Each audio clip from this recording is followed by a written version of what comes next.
Thank you guys. Can you see me? That's okay. That's okay. I'll just keep hold this one. Okay, you guys can hear me though, right? Yeah. You guys, this is totally awesome. Thank you so much for having me. Kevin, thank you for inviting me. Thank you for your very kind offer to have me provide some words tonight. Thank you to all of you for being here and for giving us this reason to celebrate 25 years. This is just phenomenal. It is so beyond what we could have even expected way back in 1988. So I just want to say thank you for all that you've done to keep OIFA alive. I also want to thank my husband, Dr. Mark Munoz, who's here with me. In July, we'll be married 4 years.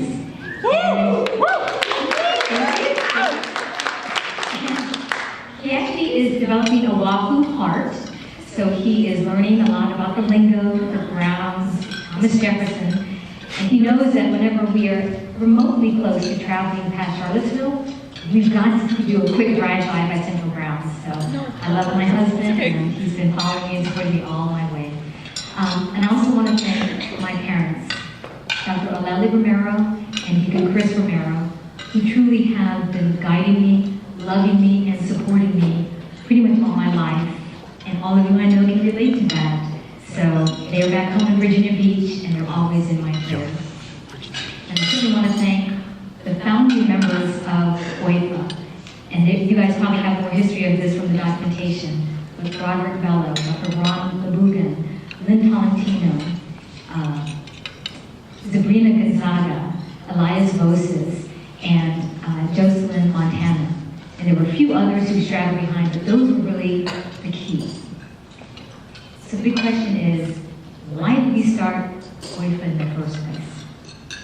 My history, I'm from Virginia Beach, and back in the Hampton Roads area, yep, you guys will remember this. Okay, how many from Hampton Roads? Awesome. Well, you all may remember way back when, before you were born, your parents may have told you this, in Hampton Roads, there are a lot of military establishments. So wherever there's a large military establishment, you'll find a large Filipino community. Well, in this Filipino community, there were actually so many different factions and divisions that pretty much reflected the divisions, and the provinces back in the Philippines. So there were all these different Filipino organizations. They all did their own thing, and they all had their own functions, and they all had their own dance troupes. So in essence, I was actually part of 3 different dance troupes. And we all kind of interacted with each other. If we were from different groups, and we just kind of said, okay, you're from the other group, and we'll just kind of continue to do our own thing. So as I came to UVA, okay, I was already starting to be first year, second year, progressing through my 3rd year. And I knew I wanted to be a student, to major in pre-med, and to go to medical school. So I took it upon myself to start reaching out to some very successful alumni who had gone to medical school, and even some older students who were maybe 2nd, 3rd, 4th year ahead of me. And I proactively reached out and asked for help. What did you do during these years as you were preparing to go to medical school? What classes did you really have to take? What professors did you choose? How did you organize your schedule? So again, I actually tried very hard to be proactive. But as I was walking around school and I started seeing a lot of my fellow Hampton Roads Filipino Americans, we would still be kind of in an awkward tension type of moment. We would see each other, we would respect each other, but you could really tell that there was still a little bit of that old tension and misperception from before. And so I started thinking, that's just not right. We're here at UVA. We're privileged to be students here. And our family had really invested in us to really obtain the best education possible. It shouldn't be having that weird tension between us. So I actually invited several of them, which was quite a surprise that we were willing to sit together and eat. But I pretty much said, hey, you guys, you know what? We're here together. Let's sit and let's see how we can actually help each other out. And even more so, let's figure out how we can help those behind us, so that in fact, those people wouldn't have to struggle and wouldn't have to make their way through and have to figure things out on their own. Why not have the people behind us have the incredible opportunity to have the most full experience here at UVA and learning from us, learning from our mistakes, learning from our lessons, so that again they can enjoy and really explore things the way they really wanted to.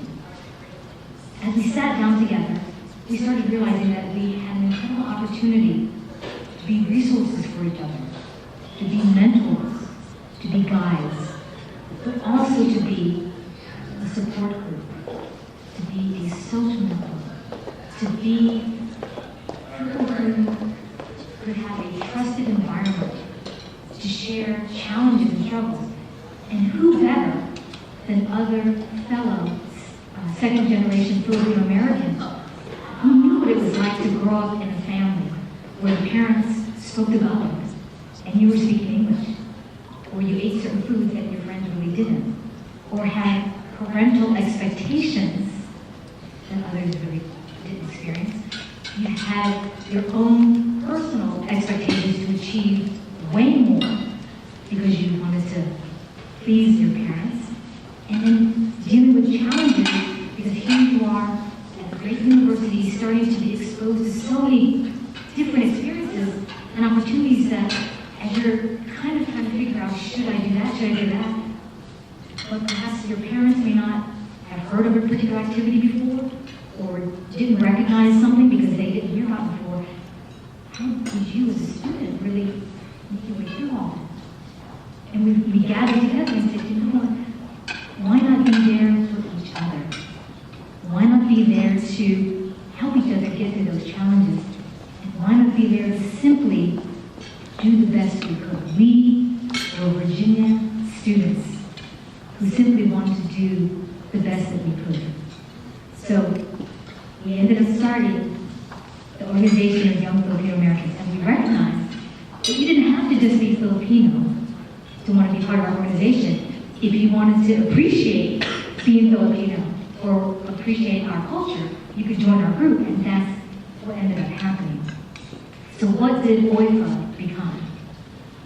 OIFA became a true group of confidants who truly supported each other, who encouraged each other, and totally allowed each other to grow and helped each other to grow personally, educationally, and even professionally. It also became a unified group of Filipino American students who truly were proud of their heritage, proud enough to want to continue to preserve it, but proud enough to want to continue to share it with those who were around us and those who were interested